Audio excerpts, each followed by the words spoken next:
and it's Deputy Michael McGrath, who's 4 minutes. Thank you very much, Lasca and Corla. Minister of State Stanton, I assume you're taking this.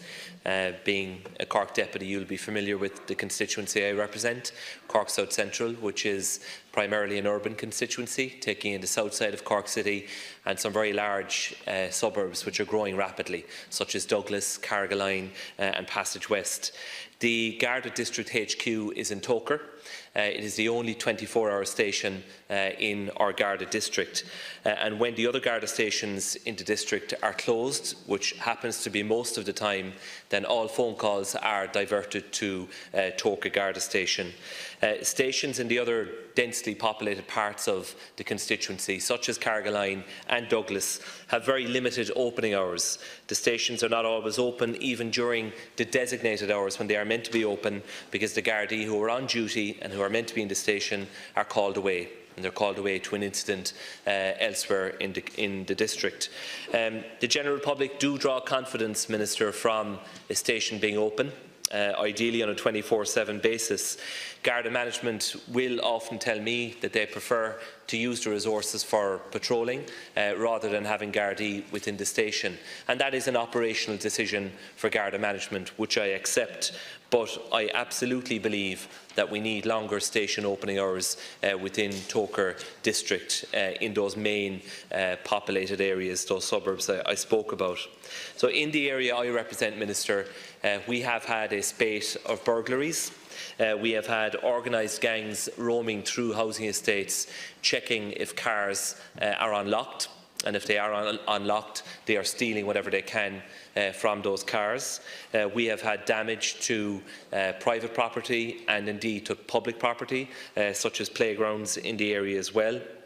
Lots of people have captured on their own private CCTV systems people trying to open their vehicles, people walking around the side or the back of their homes, and following a serious assault on the main street of Carrigaline last Saturday night, where a man was seriously injured, and I wish him well in his recovery.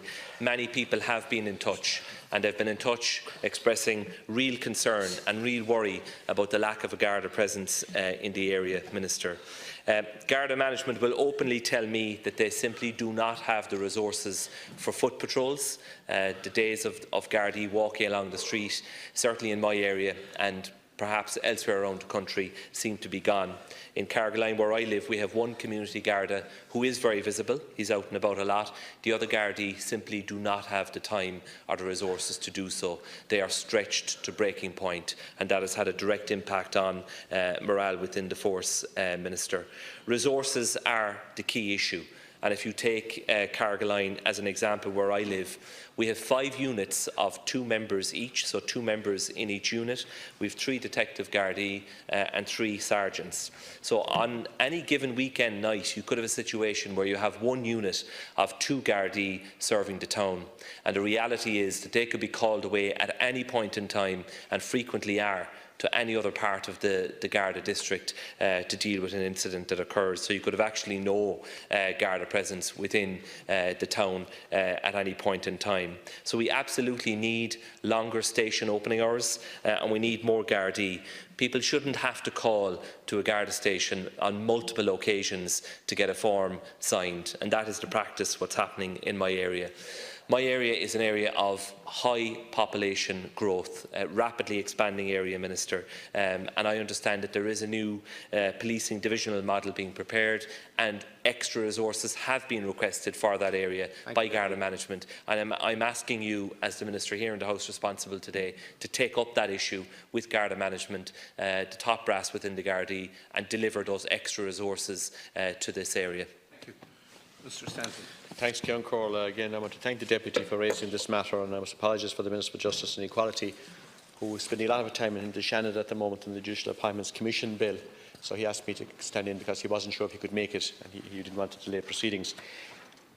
He's asked me to reiterate to the House that, with regard to the deployment of Garda resources, including personnel, to specific areas, that the Deputy and others will appreciate that it is solely, and I mean solely, the responsibility of the Garda Commissioner and his management team. I think we'll all appreciate that we cannot interfere with that decision in any way. The Commissioner has publicly spoken about issues like protecting our most vulnerable, and he has highlighted that his priority is a policing model which will provide the best outcomes for communities. The distribution of Garda resources is constantly monitored, and a distribution model is used that takes into account all relevant factors, including population, crime trends and overall policing needs at local level.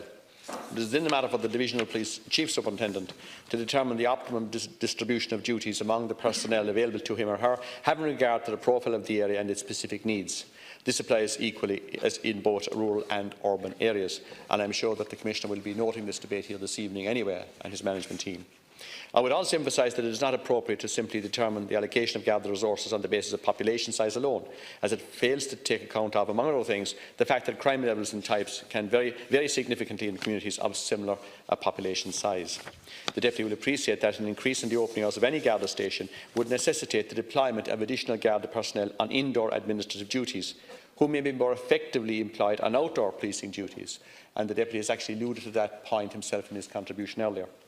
The Minister has advised that the matter of opening hours of sub-district stations is subject to continual review and alteration by Garda management in the context of policing priorities and resources available.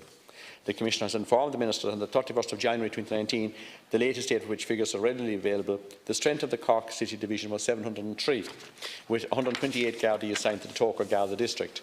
There are also 38 Garda reserves and 80 civilians attached to the division. When appropriate, the work of local Gardaí is supported by a number of Garda national units, such as the National Bureau of Criminal Investigation, the Armed Support Units, the Garda National Economic Crime Bureau and the Garda National Drugs and Organised Crime Bureau.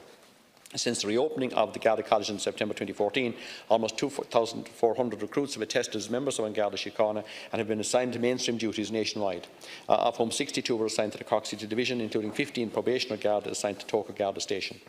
The Commissioner has informed the Minister that it is his intention to recruit a total of 600 trainee Gardaí in 2019, along with a net 600 Garda staff. The recruitment of these additional Garda staff will allow the Commissioner to redeploy this year a further 500 fully trained Gardaí from administrative duties to the frontline duties for which they are trained.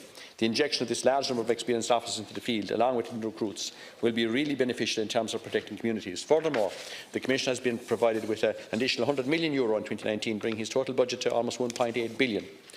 This substantial investment will allow the accelerated recruitment programme to continue, in tandem with the deployment of new and leading-edge technology to support our frontline Gardaí in carrying out their work of delivering a visible, effective and responsive police service to communities across all Garda divisions, including the Cork City Division in 2019 and further years. Thank you.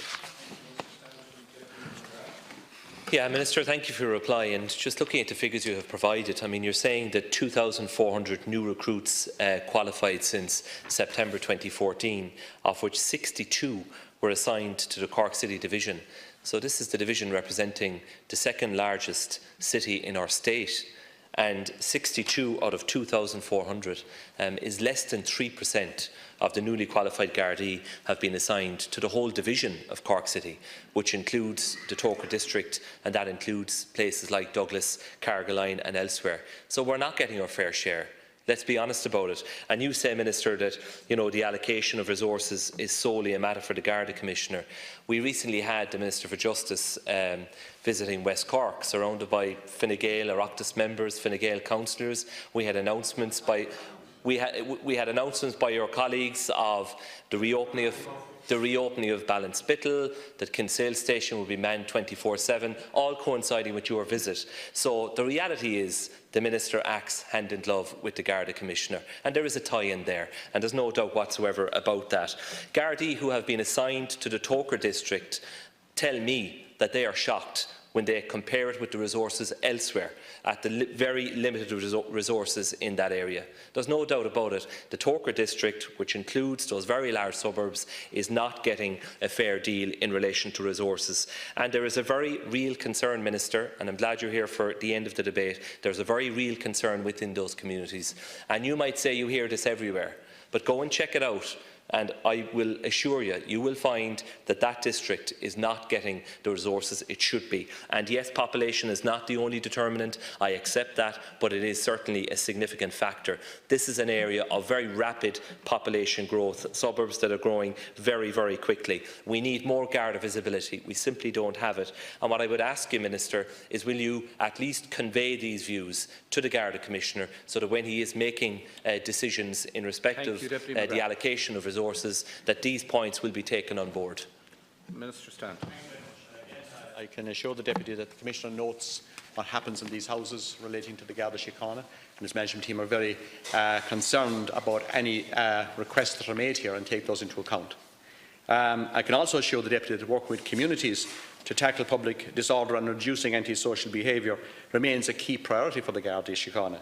Clearly, Garda visibility is very important, and the Government remains committed to ensuring a strong and visible police presence throughout the country in order to maintain and strengthen community engagement, provide reassurance to citizens and to deter crime. The Joint Policing Committees have a big role to play in this as well, and they facilitate consultation and cooperation and discussion, and they bring matters to the attention of Gardaí at a high level locally, and also local authorities and elected local representatives. And I think that this active and constructive engagement is very important and should be encouraged and supported. At the heart of the concerns expressed by the Deputy is the relationship between the communities and the local Gardaí, and that's very, very important. The Programme for Partnership Government underlines the importance of community policing in responding to the concerns and expectation about urban and rural communities.